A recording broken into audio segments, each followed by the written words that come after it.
We are here with the inimitable, inimitable. Am I saying that right? With Erica Ayala. She is the founder of Black Rosie Media and the multi-sport maven herself. Erica, welcome back. Thank you. Always glad to be with the pals here. So thank you so much for having me. And what a fitting setting you're in with the New York Liberty right behind you, because we have much to talk about the WNBA. It felt like too much to talk about just by ourselves, so we hit the ask an expert button, and here you are. Thank you for coming along. Oh, for sure, for sure. Yes. So much to talk about. I'm happy to offer my thoughts and opinions. Obviously, the big story of last week was the Caitlin Clark effect is in full swing. And as Kathy Engelbert herself mentioned today at the WNBA Toronto announcement, that Caitlin Clark arrives at a confluence of events in the league. Why is it important to keep all these other events in mind as we enter into this historic season? Well, I think it's because anything that we've seen Caitlin Clark do, whether that's in the NCAA or what she ultimately will do, not just this season, but throughout her career, quite literally, someone else has already done. Whether that's coming in as a number one pick to a struggling team, whether that is being able to carry over a media landscape. Now, the difference that we're seeing is not necessarily, it's not only Caitlin Clark. So everyone before Caitlin Clark was making the, kind of smoothing the runway, if you will. And I think that's unfortunately the story that's being missed, especially by people who kind of come in and out of the WNBA. And I think also, we heard earlier from Angel Reese at the morning shoot around for the Chicago Sky, who has been doing fantastic things, going to Megan Thee Stallion, concerts, and bringing along her teammates, making, becoming an owner in women's professional soccer. So we say the Caitlin Clark effect, but that in and of itself is already false. It's a false narrative to begin with. And I think that, I really want people to live in not just the nuance, but what is real when it comes to the WNBA. The WNBA, if you really just look since 2000, because now people don't want to hear about how the New York Liberty used to sell out Madison Square Garden. Yeah. People, don't want to hear about how some of the attendance, at least for some franchises, the New York Liberty included, in a very drastic way, some of the attendance numbers that we've seen in the past 10, 15 years have been because franchises have moved to different locations. But if you just look at 2000, and we saw this across women's sports. Women's sports was on television more during the pandemic, and women's sports overwhelmingly were the leagues coming back because of just the timing. Women's sports are oversaturated, or only ever saturated in the summer, it feels Indeed. like, with the exception of hockey. And so by the summertime, people were starved for sports. And once again, women's sports was like, oh yeah, well, go do the thing, and then we'll see if it's safe for everyone else. And did it flawlessly, whether we were thinking about Athletes Unlimited, whether we were thinking about the NWSL, the WNBA, the way that on a shoestring budget, with very little time, women in charge were able to get things done. And what we also saw is broadcasts and networks trying to fill their schedule. And since women's sports was able to make that nimble return, we started seeing not I wouldn't say an astronomical amount more, but significant enough more games on national television. And those games, just by having, I don't know, somewhere in the 8 to 10 for some leagues, 8 to 10 more games on national television showed exponential viewership numbers, which to me showed that it wasn't that people don't care about women's sports, it's that they couldn't find them. I'm sure a lot of listeners and viewers, for anyone who's been following Gal Pal Sports, knows it is hard. You have to have an advanced degree until recently to find women's sports on television. And now that is a thing of the past. And that is the recent past. Really look at the history from 2020 on, and you'll see the WNBA included that some of these leagues were getting more broadcast deals. And what happened particularly with the WNBA is that as the viewership increased, and then when fans were able to come back as the attendance increased, they had a commissioner that was able to package that. And I don't want to put that only on Kathy Engelbert, and there's certainly some things that, I mean, I love some of the spoofs of Kathy, and they are accurate, and no, I should say warranted. And I think we have to really say also that Kathy Engelbert seems to be the right commissioner at the right time, because of the way that maybe she doesn't always express things that in the way I would like for media or for the public, but she seems to speak the language of people who can write extra figures on checks. And at this time, we'll take that. Yeah, there is something to be said about having a commissioner who is just good at doing the business talk with the people who write the checks, and I feel like it's the same thing for the NWSL. It's like you can put those commissioners at the front of a room, and they'll have the pens writing by the end of that speech, which is it's a Right. necessary skill. It is, because again, the numbers have been there. The structure and the rationale and reasoning given for not investing more has never made sense. And perhaps, this is a theory of mine, perhaps the NWSL, perhaps the WNBA didn't have the right champion, the right advocate who had the playbook to be able, and I want to say, the background that, and I say this because I think it's true, and I also say it because I think, and hopefully I can curse on here, I think it's bullshit, but, I think that this is the right commissioner with the right playbook, as I said, and with an undeniable resume that Mhm. anyone in business cannot Mm. discredit. So if someone from Deloitte is giving you figures on something, whatever it is, I think you that's what probably, Deloitte does. They do figures. That's right, that's all I've gathered you're from them. probably going to have a hard time disproving what that person is saying. Yeah. And in some ways, that's what WNBA players have been saying about their own product. It's really funny when you try to discredit us in basketball, as if we don't know basketball, as if we don't play basketball in multiple countries all year round. And so going back to the Caitlin Clark effect, Caitlin, it knows NCAA basketball, but she does not know international basketball, and she does not know WNBA basketball. But I can tell you what, some of her veteran teammates do, and obviously some of her opponents do. And that's why they're welcoming her to the W.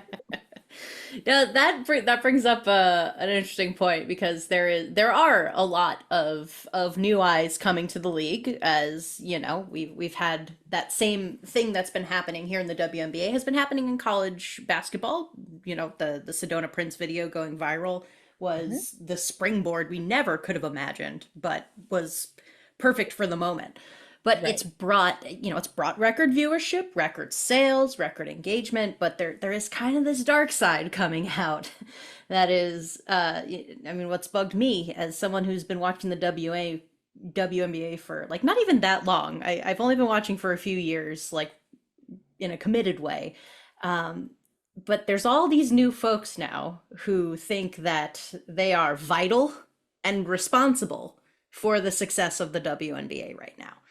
And we see this expressed by the strong feelings they bring out online about the way the WNBA operates. So, like, here's just a few of the accusations we're seeing. Caitlin's teammates are jealous and trying to sabotage her. The rest of the league is jealous and trying to sabotage her. The Fever schedule is too hard. Caitlin should be on a different team. Caitlin needs a different coach. Caitlin's teammates can't catch a pass.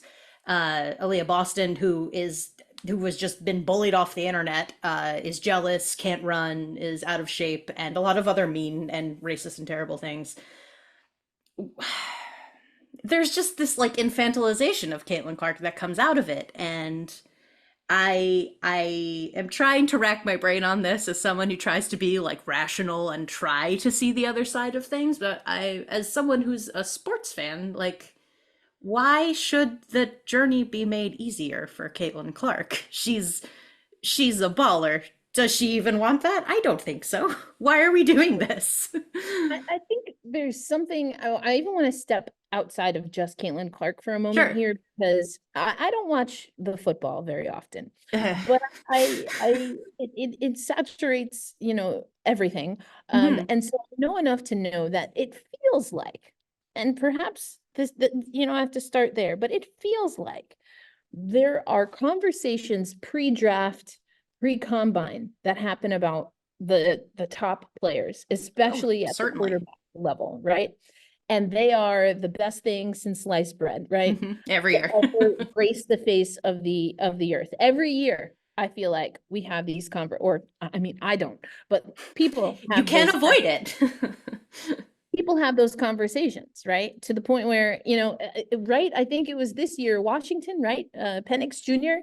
Mhm. I, if I listened before the draft, he was fantastic. And then after the draft, it was the worst thing that Atlanta has ever done.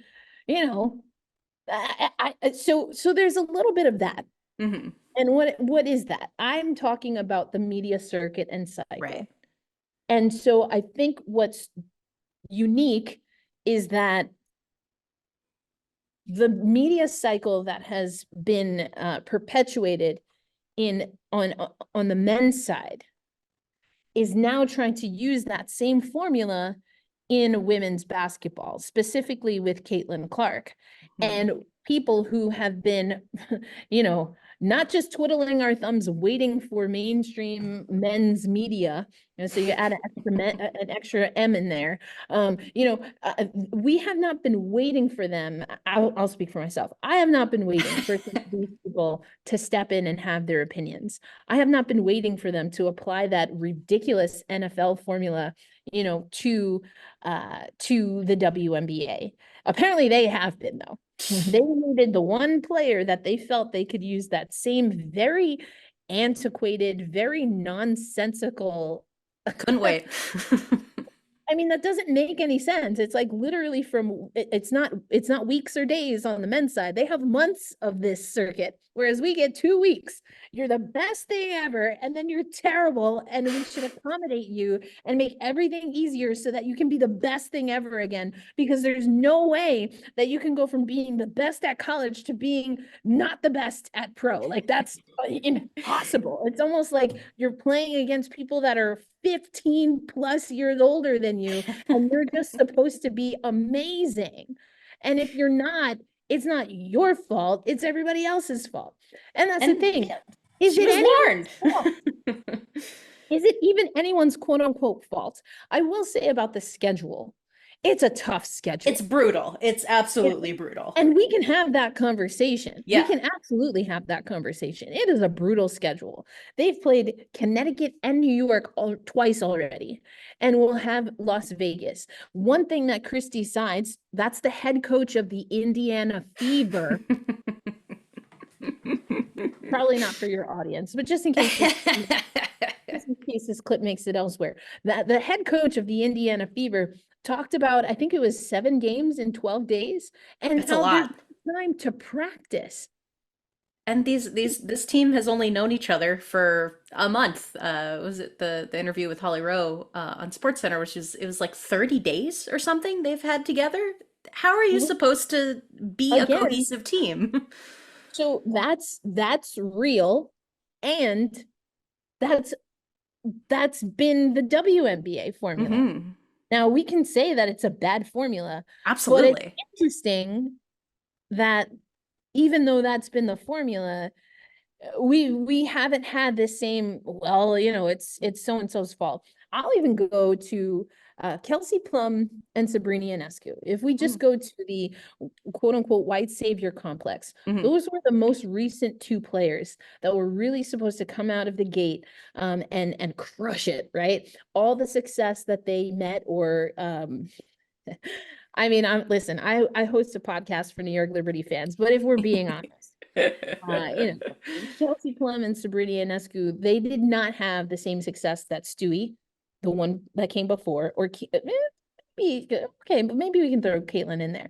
But the point is that those two had a very difficult time. Now, in fairness, what was it? Two and a half games into Sabrina's rookie year, she Yeah. got an injury. Kelsey Plum got injured before the season started with really bad sprains. That has not been what Caitlin Clark has experienced. But as soon as those players were not on the court, now again, Sabrina Ionescu and Kelsey Plum, for very good reason, they were hurt. Yeah. Immediately, their stock plummeted. Immediately. And it took years for them to get back to a place where we got to see them at their best.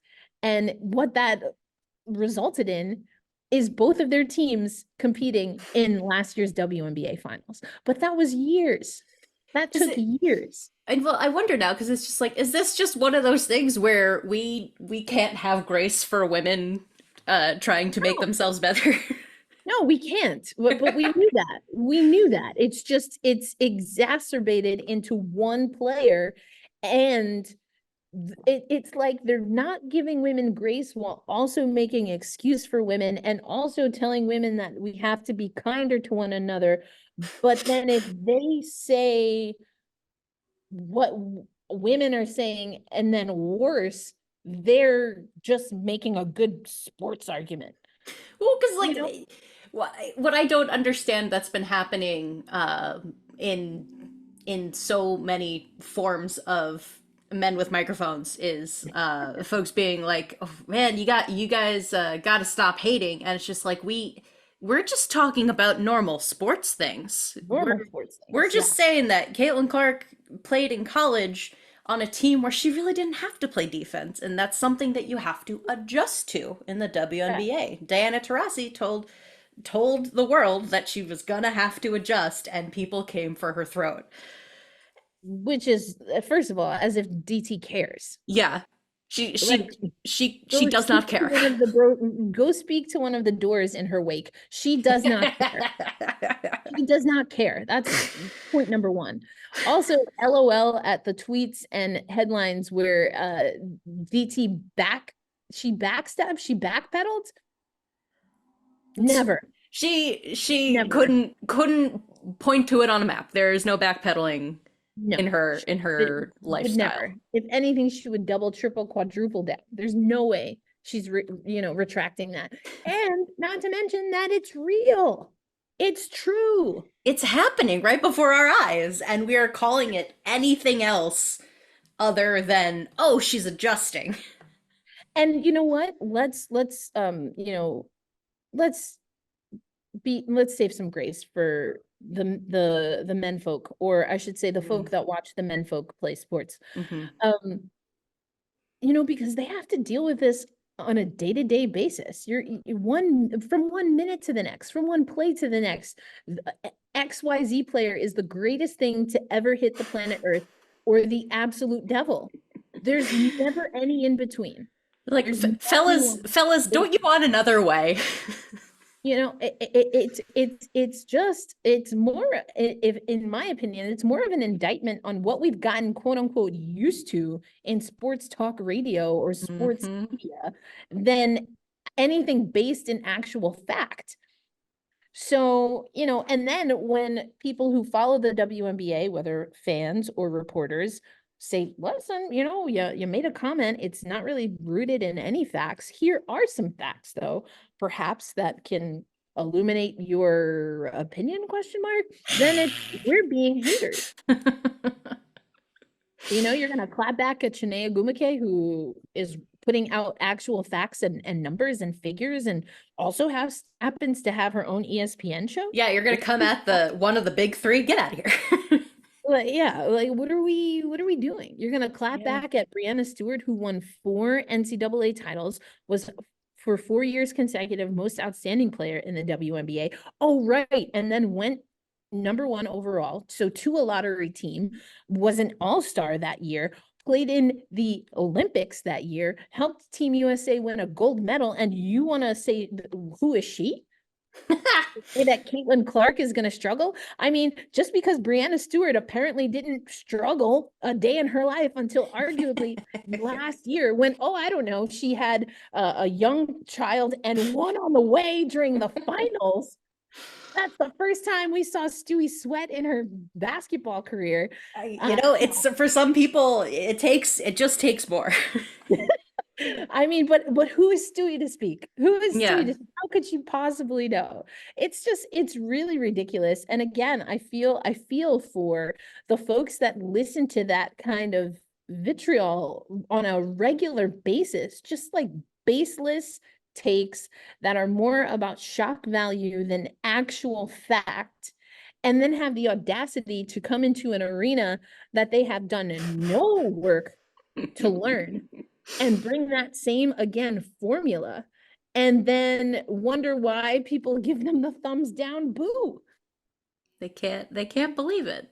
The another thing that comes out when these folks come to play is you get the economics majors start to come out. And one we've seen a lot is it's good for the league. Sure, it's good for the league if she wins, or that they need Caitlin Clark to do well to capture all these new fans. I I struggle with that one just because this is the WNBA. There are so many talented players. Like, if you must have a white person to root for, I you have some things that you need to talk about, but like we have many exciting whites in the WNBA. It's Brianna Stewart and Sabrina Ionescu are right there. Go for it. Go ham. But if you can't find something you like here, I don't think you like sports. That's Yeah. just Or you maybe just don't like the WNBA. I like sports, don't like the NFL. it I know. happens. And you know what? Go forth and be happy with, all of your whatever you do over there. I know some, but I don't, need that as Yeah. far as I can. And as a writer, that's not my concentration. So and that's fine too. You don't have to like the WNBA. I think what's categorically just or what's extremely frustrating is people that, first of all, don't understand that the sport is basketball. The sport isn't NBA or WNBA. Those are called leagues, people. Those are called, or if I'm being more technical, those are associations. Okay. Those are governing bodies. The sport is basketball. If you say you like basketball and you're not giving the NBA a chance, maybe you don't like basketball, you like women's basketball. If you say you like basketball and you're not giving the WNBA a chance, maybe you don't like basketball, maybe you like men's basketball. That's also fine. That's also fine. But the false narratives, just regurgitating really bad takes, it's exhausting, and basketball as a whole deserves better. Will we get better? I don't know. I guess maybe I should do a little bit more of a deep dive in the MNBA and see if have we even gotten to the point where No, things cool off and we've established and rooted ourselves into reality when it comes to covering the MNBA. I feel like maybe no, because again, don't actively watch the NBA. I'd say that I follow it more closely than the NFL, but don't actively watch the MNBA, usually watching the men's hockey, the women's hockey, and of course, a women's college basketball around the NBA time. But I mean, wasn't there some kind of rumor going around in MNBA basketball that was picked up by other outlets that, a certain player from Minnesota was a love child of a certain other player that maybe won a few rings in Chicago? Like, I mean, it feels like, or then there was the Zion Williamson. As someone who never, like, I don't watch ugh, more than poor NBA kid. games in a season. And these are some of the stories that are coming to the top of my mind. So Hmm. I'm almost like, I don't, again, I feel maybe bad for the folk that watch the men folk play sports, because it Yeah. seems like you're just being given novellas as far as your coverage. They're manly novellas, not like that girly stuff. Manly. It's the entourage-esque. It's like Entourage. Okay, I'm back. I'm Oh, back okay. in. Or yeah, you're getting the ballers treatment. There you go. Caitlin Clark has come to the WNBA. She's had a little trouble, but it's gonna be a great journey. She's a good player. She'll find her footing. Her teammates will figure it out. This is just the beginning of a glorious journey, so why not stick around and watch it? That's the Yeah, fun check part. it out.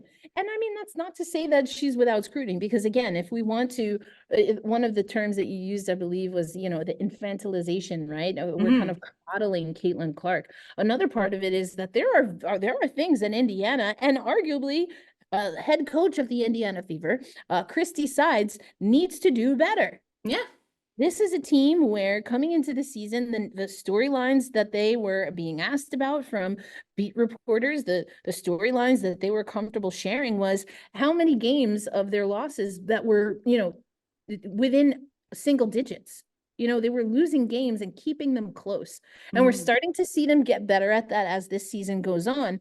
But, if that was a team that could claw their way out of 12, for the last handful of years, what is it that's not clicking? What is it that's not working right now for that team? And I think it's a tough question to ask just a handful of games into the season, because there are new pieces, Caitlin Clark being among them. But you have to figure that out. It's not a long training camp. It's a very quick turnaround for your rookies. That's all things that you have to, again, 7 games in 12 days. When do you have practice? So those are all very valid things. But what is interesting, and I think where criticism is valid, is a few things. Caitlin Clark, uh, you know, I know we talked about infantilization, but perhaps she's buying into it, because some of these tantrums, they have to stop. That's Gotta one be thing that more, I would like her to just have a little maturity there. It's like gotta, I know you you're know, brand new here, but she's gonna have you're got to to. be an adult now. That's something she's gonna have to learn, and that's something where her teammates and her team are gonna have to. The team staff is gonna have to really help her along there, because listen, um, speaking of Diana Taurasi, she's kind of made a career of doing that stuff, but she's also shooting the crap out of the ball. Yeah, Um, she's earned it. yeah, I don't like it, but I mean, Like it, she is the only player in the league who will openly tell the referees, "I will see you in the lobby later," and we just go, yeah, "Yeah, yeah, she among will." other expletives, I'm sure. So that's one thing for Caitlin Clark I'd like her to settle into.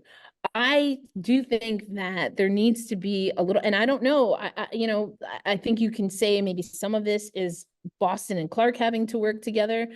Some of this is Sides and her coaching staff having to run plays for Boston and Clark, and other times it's just the entire roster with situational awareness. But why we're not seeing a little bit more of that pick and roll action, why we're not seeing Aaliyah Boston come off the block and create and start clogging up the attention that she's going to get maybe in that mid-range area. So then you can have Smith cut, you can have Clark cut, you can even have Wheeler, if she's on the floor, cut to the basket to get some of those high danger, or high quality, high danger, that's a hockey thing, High high danger. quality, high danger shot, with some of those high quality shots. You have to be able to use Clark and Boston both, and at the same time, even better, to open up space for the rest of the team. Well, then what does that mean? That the rest of the team has to move. So there are definitely things that are not consistent. They're not bread and butter. They're not second nature. It's not muscle memory for the Indiana Fever, for Clark included. Clark, again, has to work on the temper and the maturity, as you said. But also, I like that what Clark has been saying is that, Caitlin knows she has to get to the basket, where she might be looking for threes when she's playing for Iowa. When she did play for Iowa with Indiana, she needs to drive to the hole. We're seeing Sabrina do a little bit more of that. I spoke to Mm. Sandy about it today. I spoke to Sab about it today, because that's what it's going to take. The defense knows that Clark wants to shoot, just like they know tonight. Chicago knows that Sab wants to shoot the ball. And if she's going to be run off the perimeter, which is effectively what Sabrina told me today, then that means she has to get stronger going to the basket, whether she's making those shots, whether she's getting fouled while trying to get to the basket, or even better, that she's able to dish off to someone with a higher quality shot. a Jonquel Jones sitting right there, a KT sitting right there.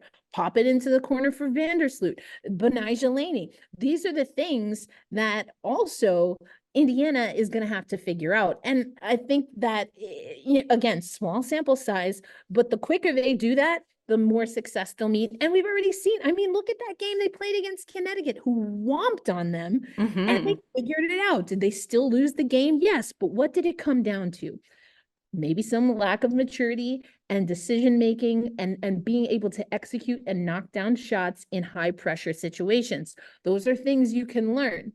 So I do think Indiana is making the adjustments, but everyone else has just got to take a breath, relax, relate, release, and just watch the game. But these are points, and these are criticisms that are valid. Saying that we need to that other teams need to let Indiana and specifically Clark win.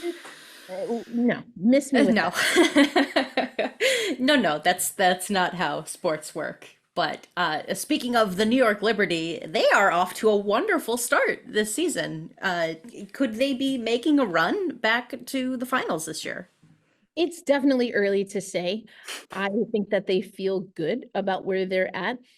We know they're playing Chicago tonight, and are speaking to a few media members here tonight as we're recording. And I think this is going to be a really good test for them. They did not play well against Chicago in the preseason, but as Teresa Weatherspoon, head coach of the Chicago Sky, New York's own. New York's own, that was preseason. That was preseason. And so both of these teams, I think, have a little bit to prove, even if they know that the last game that they played each other didn't count. It's not that it's forgotten.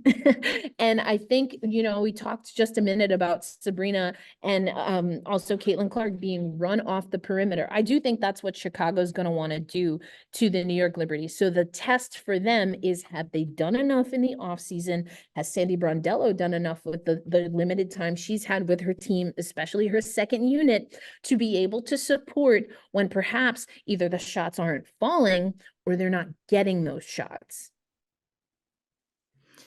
Only time will tell. Yeah, but I mean, they got to feel good about where they are as far as Yeah. positioning. The more wins you can collect early on before teams, maybe even like in Indiana or a Chicago, figure it out, the better you're going to be. But, and right now, the New York Liberty is a top 3 team. So are they picking up where they left off? Maybe. But I think this game against Chicago will really give us some insight there for sure. And another player in the Northeast who is absolutely flying off to a great start, Alyssa Thomas, who came in Started the second season with a place. triple double. Yeah, came second place in MVP voting last season. Uh, Opened her season with "Hi, remember me." Yeah, still here. Yeah, and I had AT as my first selection for MVP last year. I really lean into the V in MVP, valuable. Value added. Alyssa Thomas should always be top 3, especially in the last, I mean, maybe if I'm being conservative, I'd say 5 years, or excuse me, 3 years, for this Connecticut Sun team. But Alyssa Thomas is almost always should always be the MVP, definitely for the Connecticut Sun. And then if you look at what the Connecticut Sun franchise has been able to do, even with a coaching change last year, they stuck to their principles of defense. Sure, some of that comes from Stephanie White coming in, but how can a new head coach do that if not for great leadership that has the respect of their team? And I do think Alyssa Thomas has the respect of her team, and likely a lot of her competitors. They might not like and appreciate it between the lines, as they say, but you cannot deny her game. Or I guess you can, because she didn't win MVP last year. No, jokes aside, that was a very tight race. I mean, honestly, between Brianna Stewart, Asia Wilson, and Alyssa Thomas, I don't know how you go wrong. I think, again, it just goes back to what a voter really values, and hopefully they're really looking at the numbers and not going off of feels alone, because Alyssa Thomas is just fantastic. She is and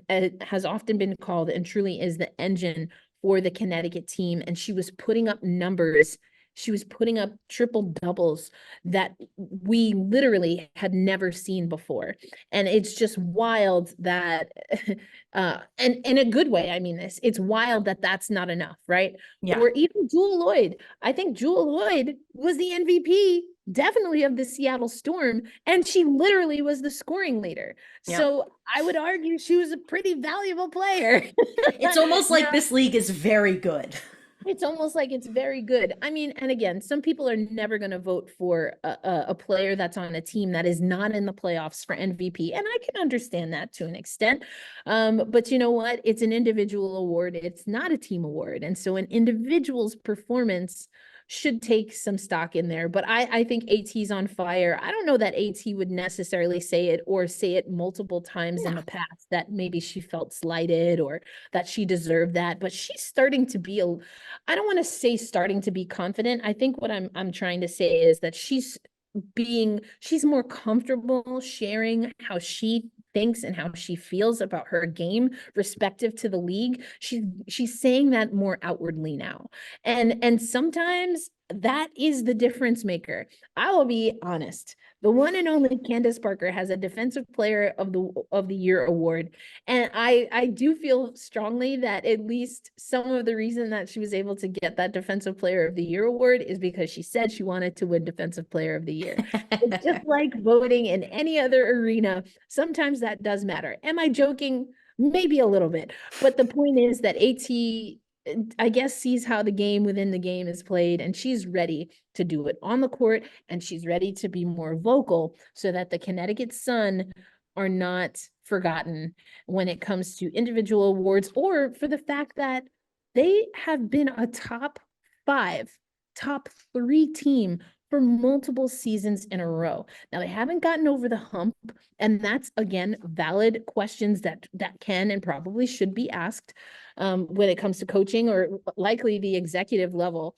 But AT is playing, at least early, like she undeniably, she doesn't want a split vote. She wants to give people no excuses to give her a top MVP vote. And I think that just makes it so that we're going to have a lot of fun watching the WNBA, but specifically the Connecticut Sun this year.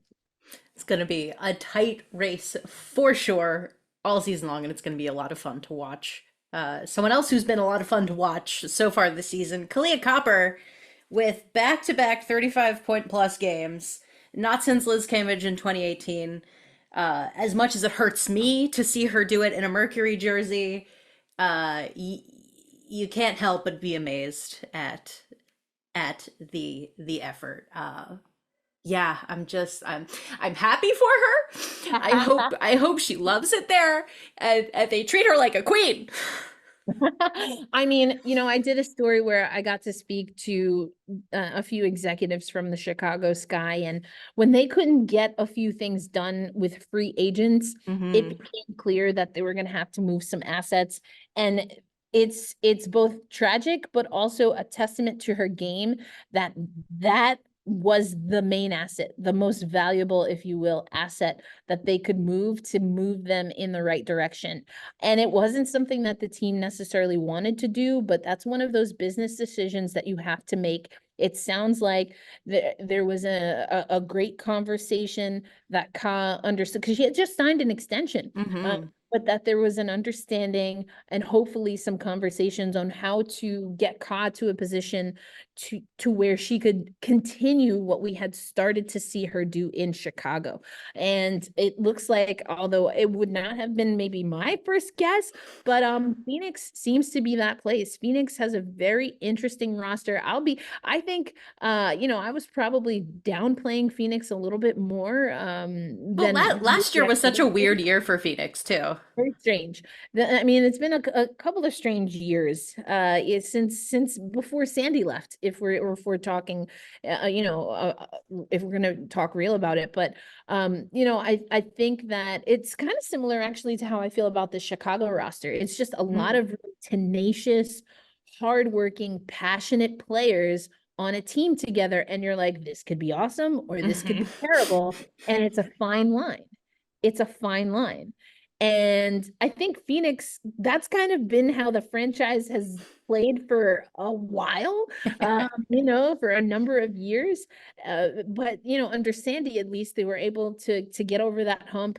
Sandy would have that team like presumably on the ropes late in the regular season, and then they just surge ahead to secure their playoff spot. So I'm curious to see what the identity is going to be of this Phoenix team. But when you have numbers like Kalia Copper is putting up, I think it brings she just brings an energy to any organization that she's with. And so Phoenix is reaping the benefits and the rewards of that right now. Indeed, they are. Now we have to talk about someone who has been, uh, who's really built up her game in these last couple of seasons. Really been working hard, putting in the hours, putting in the time with the tape. What can be said about Ellie the Elephant's transformation these last couple of seasons? You know what? I was late to the Ellie party. Even though the E anything E is always gonna bring me in. But I had a lot of love for Maddie, you know, Mm, the Maddie, the OG mascot of the New York Liberty, and I felt that, Maddie was kind of sent out into the pasture went to the farm upstate. right, they went to the farm upstate, no goodbye, no farewell. One very kind of weird, family reunion, and then maybe wasn't invited to the cookout after that. I'm not sure. So I had some feelings.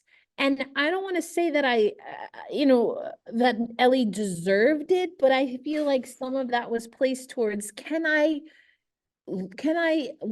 enjoy this mascot in the same way that I felt for Maddie? And that Mhm. was tough for me, and I'm sure I'm not the only one.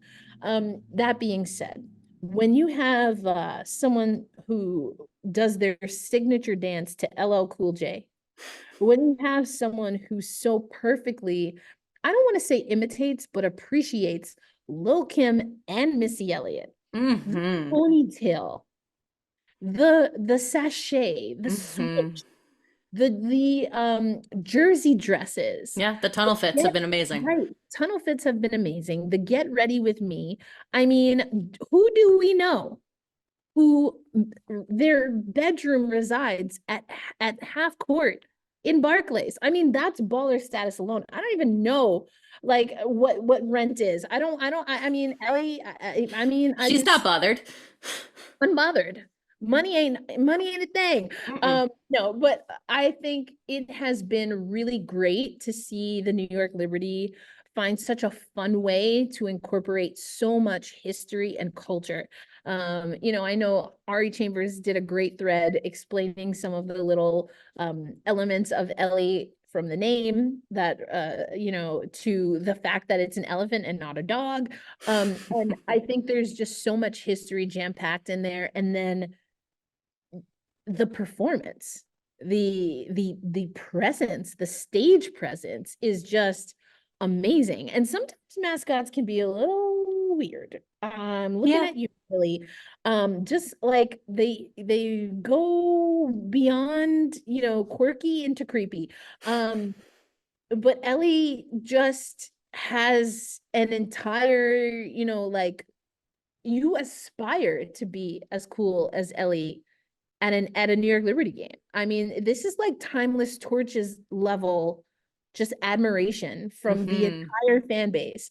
And so Ellie, it might have been slow to give the love for people like me, but now like any true New Yorker, Ellie has a very loyal fan base. And I love Mm-hmm.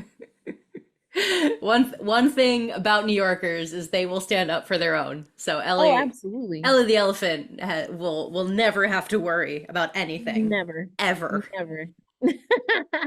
We are loyal through and through. I mean, that's what Teaspoon is going to experience tonight, Hmm. coming back to New Oh, York. that's gonna be so sweet to see. So emotional. Oh. She was emotional talking to us at shoot around, like truly holding back tears. And then once we got to pregame, started really focusing in, still asking or answering questions about New York. But it's going to be emotional. She's a Ring of Honor member, as is one of her coaches, Crystal Robinson. So this is a homecoming for two Ring of Honor members who were with. So Teresa Weatherspoon was named as the head coach, the new head coach of the Chicago Sky during the playoffs last year. And Mhm. Teaspoon, I really wanted, for her sake, for the New York Liberty to get that ring, because that would have been her last time being unaffiliated with any other WNBA team. She would have been able, in my mind, in the movie that plays in my head, she would have been Mhm. able to enjoy that celebration without having to worry about anything, and then get after it with Chicago. And now we have a situation where Teaspoon's going to be about the business. She's going to Mhm. get on the bench, and she's going to be all about her team, which is right now the Chicago Sky. But she knows and is very open about how there will always be love for New York, and she expects that she'll feel it tonight.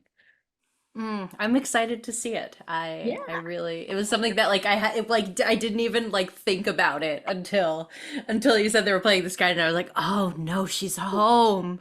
Yes, she is. And quite literally, because she was asked today, oh, like, what neighborhood did you live in and what were some of your favorite spots? She's like, I'm not saying that, because she's It's like, like, I still no, live no, here. I know how TikTok works. I still I'm live not here. giving you the Y'all not getting any addresses out of me.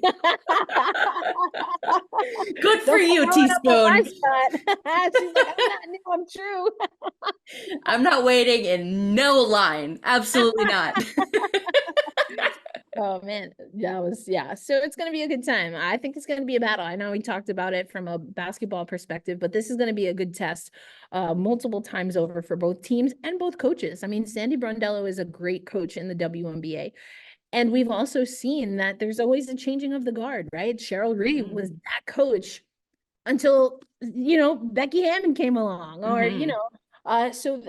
which I think is beautiful. I mean, that's how it should be. And so I know that Sandy always has so much love and appreciation for when she has players, whether it's her former teammates, her former players when she was a coach, come back into the coaching ranks. And I think that's a beautiful thing that we're seeing in the WNBA, which, I mean, I wrote about this a few years ago. We weren't seeing that enough. And not because there weren't qualified coaches, but I mean, that could be a whole This nother podcast. I mean, do we know why? I mean, we probably know Do why, we but we know don't really, why? really know why. We do know why, but we don't know why. So, I mean, it's just a really great time going back to kind of the Caitlin Clark effect. I get it why people want to label it that. I mean, it's cute. You get Caitlin's name in your SEO, and the league is and will continue to be beyond Caitlin Clark. She's only going to amplify, as she already has, which I think is fair. But if Caitlin Clark needs to win in order for the people who are coming in for the Caitlin Clark effect to stay, then the Caitlin Clark effect doesn't have staying power, because the Mhm. Indiana Fever are struggling out of the gate, and they very well could struggle her first handful of years. I mean, Asia Wilson wasn't on a winning Las Vegas team her rookie year. People forget Mhm. that because of what she does now. And I think when we look back on the Caitlin Clark effect, whenever the tides change for the Fever, we're not going to think about the rookie year. We're going to think about, as is always the test, we're going to think about how many playoff appearances, how many playoff wins, how many championships. And that's how we measure success. Because guess what? The WNBA is a women's professional basketball league. And yes, those things matter in pro sports. It's going to be a wonderful ride. If you are here, buckle up and have fun. Erica, it is always a great time when you come on our podcast. So thank you. Of Thank you. course. Thank you.